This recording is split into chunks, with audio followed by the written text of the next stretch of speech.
la estructura de la mitocondria y pues como esta estructura de la mitocondria iba a permitir que, pues, que algunos de los complejos y de los compuestos podían atravesar perfectamente la membrana interna y pues sí, otros no. Y también que la membrana interna, la ventaja de la membrana interna pues era que iba a tener estos complejos multienzimáticos que forman la cadena de fosforilación oxidativa. Y pues eso iba a permitir al final de cuentas la síntesis de ATP. Un momento que algo está bloqueando. No sé qué pasa en mi computadora, pero un momento, tengo problemas técnicos. Ahí está, listo. Entonces, pues había dicho que los compuestos que podían ingresar fácilmente a través de las membranas internas eran los ácidos grasos, los alfa-cetoácidos, como el alfa-cetoglutarato, en aminoácidos y piruvatos, ¿sí? Y pues de que algo importantísimo que iba a ser impermeable a los H+, esos son protones, ¿sí?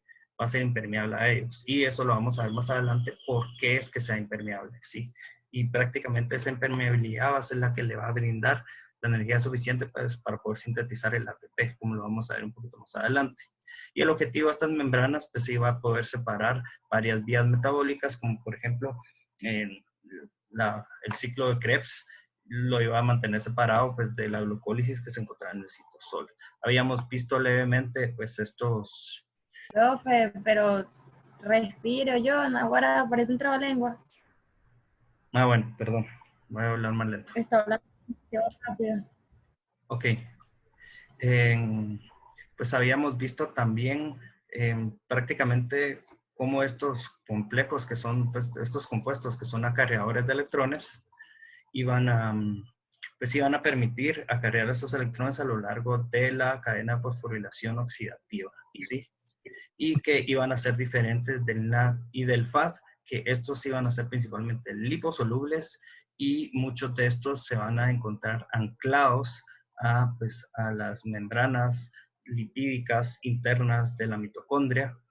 Entonces, pues por eso son liposolubles, ¿verdad? Porque pues algunos de estos, como por ejemplo la coenzima Q, es móvil, igual que el citocromo C, son móviles, entonces sí es importante que se estén moviendo a lo largo de los complejos multienzimáticos para transportar los electrones hasta los sitios adecuados. Y pues habíamos visto, pues, lo voy a decir rapidito porque ya lo habíamos visto en la clase anterior, más o menos que pues en base a la afinidad que tienen hacia los electrones estos citocromos, iba a ser cómo iban a avanzar, cómo iban a estar pasando los electrones a lo largo de la cadena y que más o menos iba a ser NADH, después iba a pasar a Q, que es la ubiquinona, citocromo B, citocromo C, citocromo A del 1 al 3 y finalmente el oxígeno. Pero pues que para fines prácticos, que solo vamos a ver cómo se va a pasar del NAD a la ubiquinona, de la ubiquinona al citocromo C y el citocromo C finalmente al oxígeno, que es el último sector de electrones. Luego, pues vemos cómo estos complejos multienzimáticos pues conforman la cadena de fosforilación oxidativa y pues prácticamente son 4 complejos multienzimáticos. El 1 y el 2 van a tener la misma acción, solo que pues van a reducir, pues van a oxidar sustratos diferentes. El complejo 1 va a oxidar el NAD y pues se va a reducir, ¿verdad? Pues la ubiquinona se va a reducir oxidando al NAD. El complejo 2 va a oxidar al succinato, que este succinato viene del ciclo del ácido cítrico, y pues se va a reducir la ubiquinona también. Luego, esta ubiquinona que se va a formar, ya sea porque redujo al NAD, pues oxidó al NAD o al succinato, va a pasar esos electrones al citocromo C, ¿sí? Y luego el citocromo C va a pasar los electrones al oxígeno, que el oxígeno es pues el final, el último aceptor de los electrones, y prácticamente por ese oxígeno que recibe esos electrones es que nosotros respiramos oxígeno, y esa es la función de que nosotros respiremos oxígeno, que pues que el oxígeno pueda recibir adecuadamente los electrones de la cadena de fosforilación oxidativa. Pues aquí tengo otra imagen de la mitocondria, membrana pues, membrana externa, membrana interna de la mitocondria. En la membrana interna de la mitocondria están los 4 complejos multienzimáticos. Y pues podemos ver que en la membrana interna, por ejemplo, están las enzimas del ciclo del ácido cítrico. Y pues el succinato va a tener una desviación hacia la membrana interna, va a pasar por el complejo 2, que es el succinato deshidrogenasa, va a formar fumarato, va a pasar esos electrones a la coenzima K, y pues el fumarato ya va a regresar de nuevo al ciclo del ácido cítrico. Estábamos viendo aquí, por ejemplo, que el complejo número 1 se llama NADH ubiquinona óxido reductasa. ¿Cuál iba a ser el objetivo de este complejo? Principalmente va a tener 2 funciones, ¿sí? Primero, aceptar los electrones de NAD, ¿sí? Me aparece conexión inestable, no sé si me escuchan bien.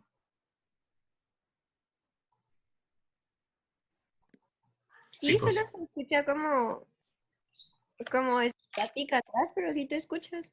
Ah, bueno, perfecto. Igual por cualquier cosa, mejor me voy a poner los audífonos para que me puedan escuchar mejor. Listo. Bueno, entonces que el objetivo pues, del complejo 1 iba a ser aceptar esos electrones del NADH y los iba a transferir a la Q, que es la ubiquinona, y se va a convertir en ubiquinol, ¿sí?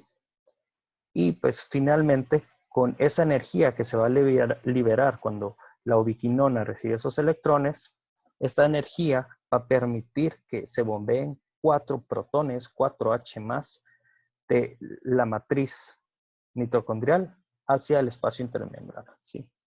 Esto es como que lo más importante que nosotros veamos. Entonces, pues al final, ¿cómo se van a ir transfiriendo? Pues ya lo había explicado en la clase anterior. Entonces, yo creo que podríamos pasar adelante. Pero pues el objetivo y lo más importante de esto es que pues esos electrones van a llegar a la ubiquinona y van a pasar 4 protones al espacio intermembrana, ¿sí? Bueno, voy a decir esto rapidito otra vez. Hay 2 procesos que son exotérmico y endotérmico. Este proceso exotérmico va a liberar energía. Como ya les había dicho, pues no se podían pasar los electrones directos del NADH hasta el oxígeno porque la energía que se iba a liberar al ambiente iba a ser demasiada, iba a generar mucho calor y iba a haber mucha pérdida de energía que no se iba a poder aprovechar por el cuerpo. Entonces, por eso poco a poco se tiene que ir liberando esa energía y ese es el objetivo de la cadena de fosforilación oxidativa, que poco a poco pues vayan aceptando esos electrones y pues al estar pasando de un aceptor, de un acarreador de electrones a otro, se va liberando pocos de energía y esos pocos de energía van a ser utilizados por los diferentes complejos para bombear protones hacia el espacio intermembrana, ¿sí? Bueno, entonces, por eso este proceso es exotérmico. Ahora, el proceso endotérmico, es decir, va a consumir energía, ¿sí? Entonces, va a absorber energía. Entonces, esa energía, pues, la va a usar para pasar estos 4 protones. Les había hecho la analogía, que era como una bomba de protones, como la que, eh, muy similar como tenemos la bomba de sodio y potasio, por ejemplo, que en este caso la bomba de sodio y potasio va a gastar ATP para generar la energía, para bombear esos iones de sodio en contra del gradiente osmótico, es decir, de una concentración, pues de una baja concentración a una alta concentración. Recuérdense que para hacer eso, de ir en contra del gradiente osmótico, uno necesita meter energía, porque lo usual es que vaya de altas concentraciones a bajas concentraciones.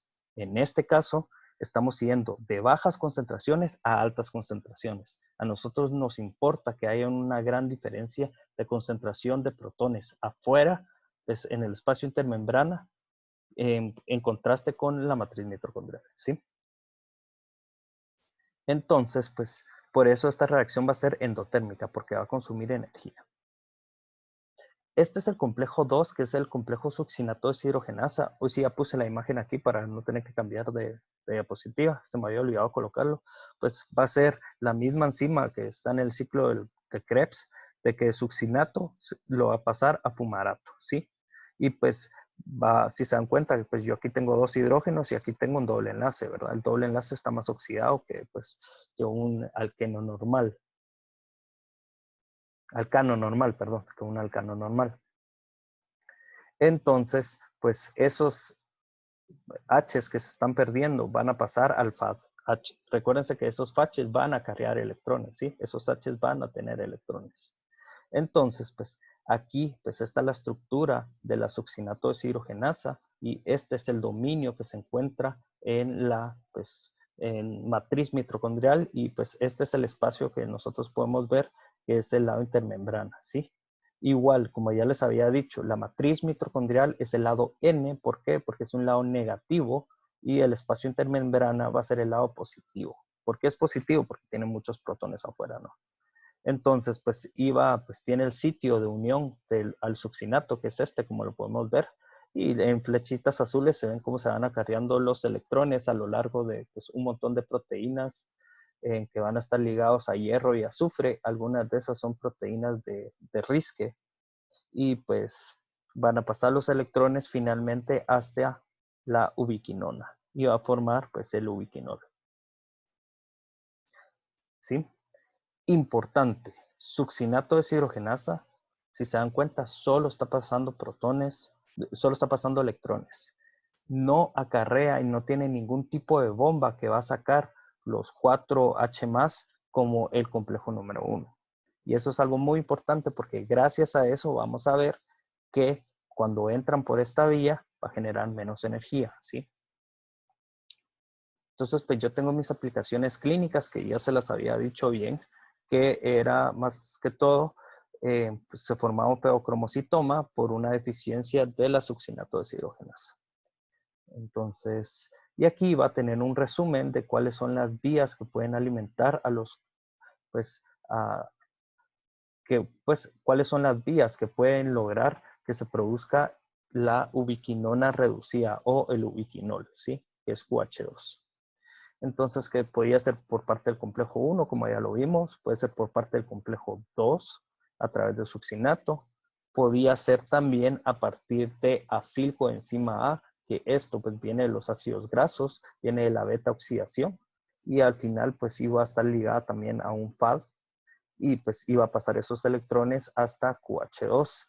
Y podía ser también estos, miren, importante, es el espacio intermembrana. Aquí en el espacio intermembrana va a haber un FAD, ¿sí? Va a haber un complejo que va a tener una unidad de FAD y este también va a ayudar a, pues, a reducir QH2. Pero esto es por un mecanismo especial que es la lanzadera de glicerol 3-fosfato, que pues ya les había comentado que hasta ahorita la vamos a ver y no, pues como decía en su libro, que la oyéramos en la glucólisis, ¿sí? Ahorita vamos a comenzar con el complejo 3. Importante, pues el complejo 3 va a ser, pues primero, estructuralmente diferente al complejo 1 y si recordamos esta imagen, de la ubiquinona le va a pasar los electrones al citocromo C. Pasa primero por el citocromo B, pero lo importante que quiero que ustedes cachen es que el citocromo C va a recibir esos electrones. Este citocromo C, si se dan cuenta, está como que sombreadito en un circulito, ¿sí? Esto significa que este citocromo C es móvil. Va a lograr moverse para pasar los electrones pues, al complejo 4, ¿no? Y pues este es un dímero, al igual que yo les había dicho, como los receptores de insulina, que eran un dímero, pues este también va a ser un dímero. Y pues aquí se puede ver mejor la estructura, que es un dímero que tiene dos partes, pues como dos unidades monoméricas que van a ser iguales, pero pues al final van a trabajar en conjunto, ¿sí? ¿Y cuál iba a ser el objetivo? Tal vez en esta imagen se puede ver un poquito mejor. La ubiquinona ya reducido, es decir, el ubiquinol, pues va a pasar los electrones, pues no voy a describir bien cómo se van a pasar los electrones, porque la verdad que no es el fin del curso, pero al final va a pasar los electrones y cada ubiquinona va a poder reducir, es decir, va a poder pasarle los electrones a 2 citocromo C, ¿sí? Cada ubiquinona va a pasar los electrones a 2 citocromo C. Importante, la verdad que yo les dije la clase pasada que no les iba a explicar pues, a detalle, igual sigo insistiendo, no les voy a explicar a detalle este ciclo Q. Lo que sí les voy a explicar es que se puede formar una Q puntito, es decir, un Q radical. Este se forma como un intermediario. Lo que, pues no importa cómo se forma, pero lo importante es que este es un radical. Entonces, inicialmente, pues el radical va a pasar al final y se va a reducir.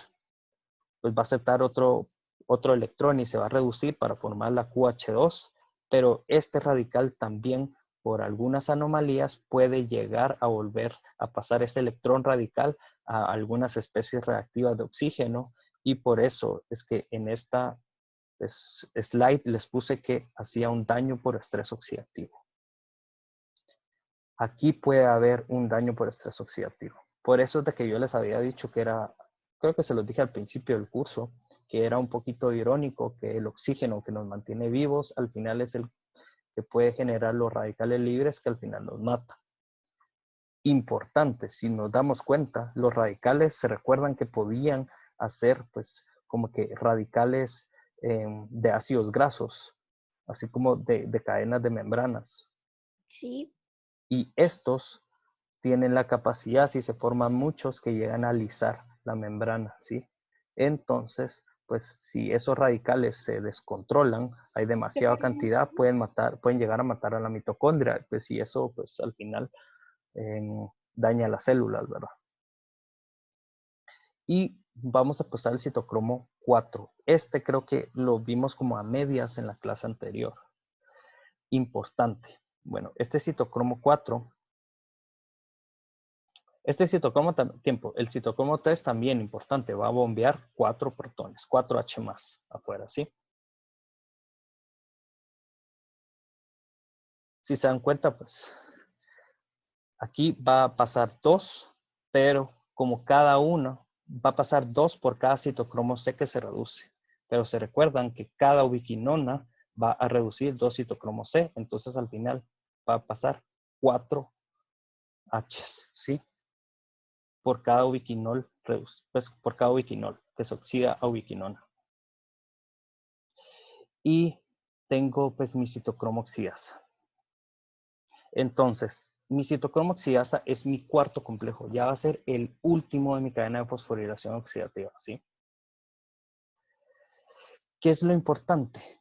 Que del citocromo C lo va a pasar al oxígeno. Pasa por unos citocromos A y por unos complejos y por unas proteínas que tienen cobre en su interior. Recuérdense que el cobre, al igual que hierro, pues también se puede oxidorreducir y de esa manera pues transfiere los electrones, y también pues pasa por unos citocromos A como los podemos ver aquí, pero pues no es importante escribir específicamente cómo son los citocromos A y cómo es que se transfieren los electrones, sino lo único que yo quiero que ustedes miren es que miren, aquí está mi citocromo C que va a ser móvil, se va a mover, va a pasar los electrones a lo largo de la cadena, pues por las flechitas en azules, y al final va a llegar hasta la subunidad 1. En la subunidad 1 va a agarrar 4 protones, 4H más que están en la matriz mitocondrial, y los va a pegar con el oxígeno y voy a formar agua. Entonces, recuerden, voy a agarrar 4H más una molécula de oxígeno molecular, es decir, O2, yo ya voy a tener para mis 2 moléculas de agua que se forman, porque cada molécula de agua tiene 2 hidrógenos y un oxígeno. Y pues aquí, si se dan cuenta, pues aquí tenemos 4 hidrógenos y 2 oxígenos. Entonces, pues ya tenemos para mis 2 moléculas de agua que se forman. Esa agua se le llama agua metabólica, ¿sí? Es un agua que se forma por mi mismo metabolismo y producto de degradación de los alimentos para formar ATP y de los aminoácidos, de la glucosa y de todo. Importante. Entonces, importantísimo aquí que esto también puede producir un daño por estrés oxidativo muy, muy fuerte. Y lo puede producir más fuerte todavía, porque yo aquí voy a tener oxígeno que está involucrado. Recuérdense que el oxígeno, si formaba el radical, solo con aceptar un electrón ya formaba el radical superóxido. Y ese radical superóxido, pues más que que se va a pasar a la matriz mitocondrial, ya puede agarrar un grupo hidroxilo y puede hacer el radical hidroxilo, que ese es fuertísimo, y ese radical hidroxilo ya puede ser un destroce en la mitocondria. Entonces, es importantísimo que el cuerpo tenga muchísimos mecanismos para evitar que esos radicales pues, puedan afectar seguidamente pues, la mitocondria, ¿verdad? Porque la mitocondria tiene que seguir funcionando todo el tiempo, porque aunque estemos dormidos, todo el tiempo estamos gastando ATP. En menor cantidad, eso sí, pero igual todo el tiempo estamos gastando ATP. Y yo aquí tengo pues también, para finalizar esto, yo tengo mi reacción, ¿sí? En esta reacción yo voy a tener 4 citocromos C reducidos. Recuérdense que cada QH2 iba a reducir a 2 citocromos C. Entonces aquí pues yo tengo 2 QH2 que se van a formar por cada molécula de glucosa. Entonces, ¿sí? Y pues por eso aquí yo tengo en esta reacción me tiran los 4, ¿sí? Al final voy a aceptar, pues le voy a mandar esos electrones al oxígeno, yo voy a hacer agua, voy a tener 4 citocromos C oxidados y finalmente voy a tener 4 protones. Este P no significa protón, este P se refiere a en el espacio o en el lado positivo y estos pues significan el lado negativo. Como podemos ver en la imagen, aquí están los 4 que están en el lado negativo y se pasan al lado positivo, ¿sí?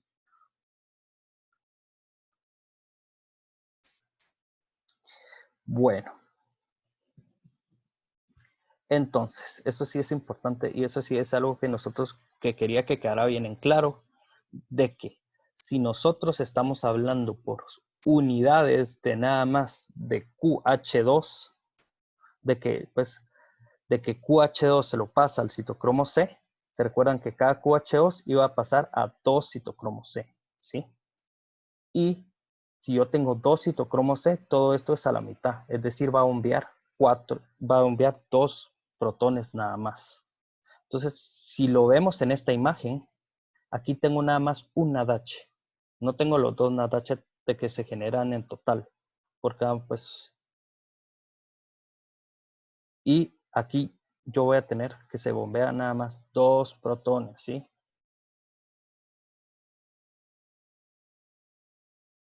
¿Estamos de acuerdo? Entonces, aquí va a tener 2 protones en la imagen y es porque solo estamos hablando de 2 citocromos C que se van a oxidar, ¿sí?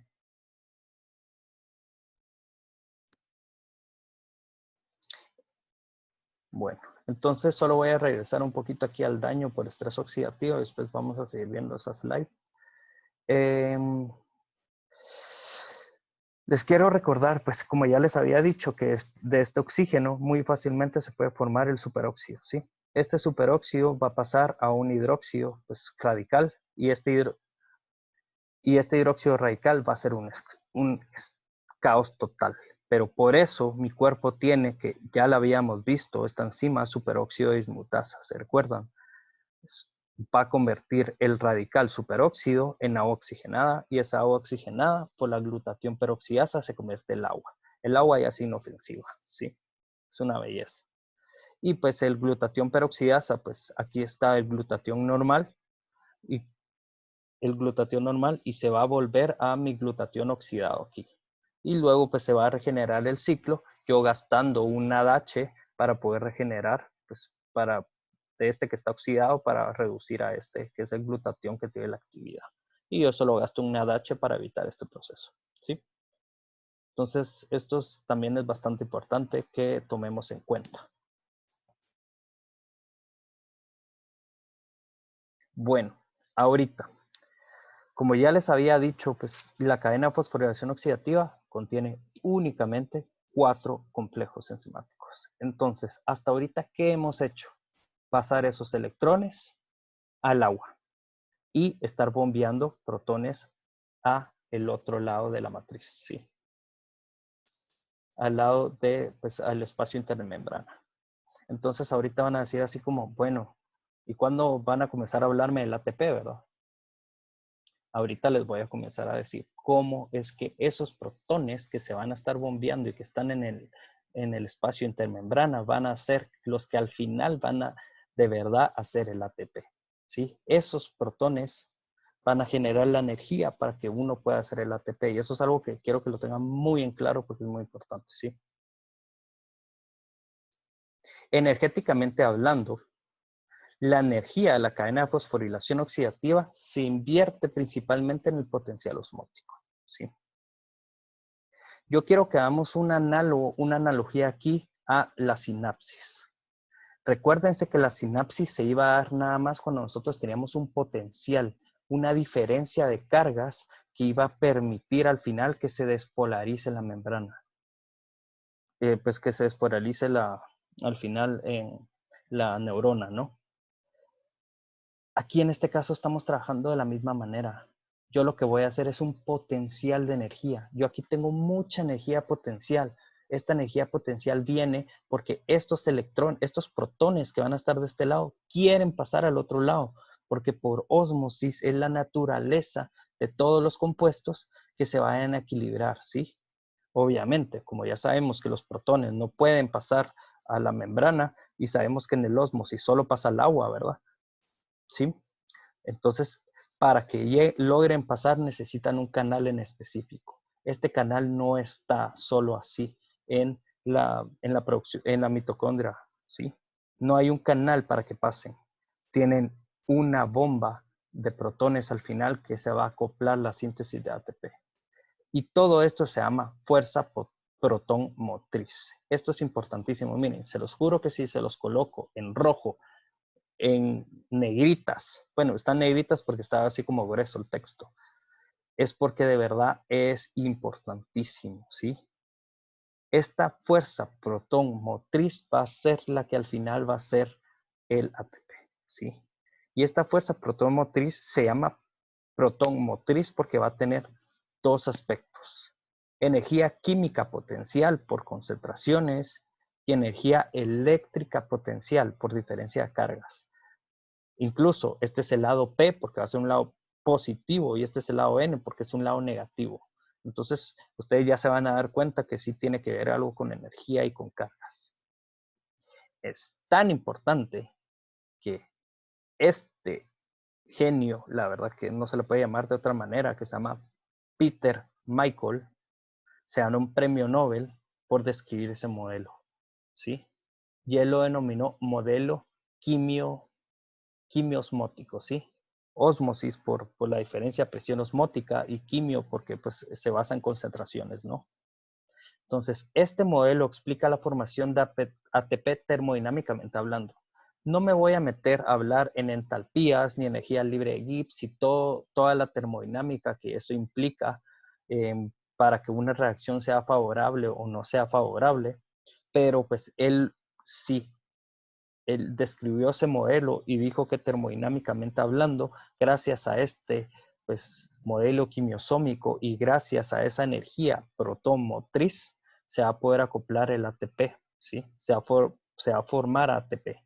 ¿Y cómo se forma? Por acoplar un fósforo inorgánico a una molécula de ADP, ¿sí? Y se produce por el flujo de protones de regreso al lado negativo. En ese experimento, pues voy a hablar en estos 3 minutos que me queda de esta reunión, después hacemos otra, brevemente el experimento del señor. Pues este doctor lo que hizo fue primero decir, bueno, voy a conseguir medicamentos que bloqueen la cadena respiratoria de electrones. Es decir, al final no son medicamentos, son sustancias tóxicas porque la verdad te matan si uno se llega a envenenar con esos. Entonces, voy a conseguir moléculas que bloqueen ese paso de electrones a través de la cadena de fosforilación oxidativa.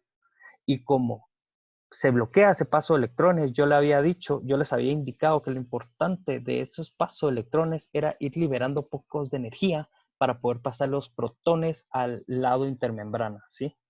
Entonces, al bloquear eso, no voy a poder liberar y bombear Está esos bien, protones. ¿No me escuchan? ahora ya. Ah, va. Entonces, pues les había dicho que poco a poco se iba a estar liberando esa energía, ¿sí? Para que se puedan bombear esos protones hacia el espacio intermembrana, ¿sí? Entonces, ese es el objetivo de estar pasando los electrones, bombear la energía para que esos protones generen un gradiente electroquímico, ¿sí? Entonces, bloqueó la cadena de fosforilación oxidativa y al bloquearla se dio cuenta que no había síntesis de ATP. Dijo, bueno, entonces la cadena de fosforilación oxidativa está súper ligada a eso. Y pues lo bloqueó con unos compuestos como cianuro, CO, que es monóxido de carbono, y antimicina A. Luego dijo, bueno, vamos a hacer el experimento al revés. Vamos a ver si yo bloqueo la síntesis de ATP, ¿qué pasa con la cadena de fosforilación oxidativa? Y también se dio cuenta que se bloqueaba. Entonces se dio cuenta que estaban de la mano. Y analizó que esos protones son la clave para que se forme el ATP, ¿sí? Luego, pues otros doctores y otros científicos pues fueron descubriendo cómo es el mecanismo total de que se forma el ATP. Y pues todos ellos recibieron un premio Nobel. Aquí puse un QR pues de los hallazgos que hizo Peter Mitchell, para la química y cómo le dieron el premio Nobel y en qué año se lo dieron, por si alguno de ustedes está interesado.